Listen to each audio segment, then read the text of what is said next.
সব সময় আল্লাহর কাছে এই দোয়াটা যেন আমরা করি, আল্লাহ কিয়ামতের দিন তুমি আমার হিসাব নিও না, আল্লাহ তুমি আমার বিচার বসিও না, আল্লাহ তুমি দয়া করে আমারে মাফ করে দিও। আল্লাহ যার বিচার করবেন ও জাহান্নামে যাবে, আর যার বিচার করবেন না সে জান্নাতে যাবে।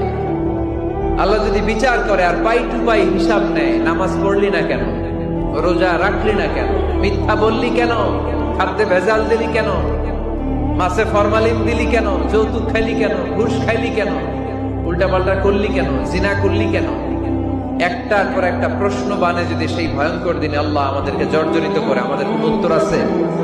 সেদিন আমাদের বাঁচার কোন উপায় আছে?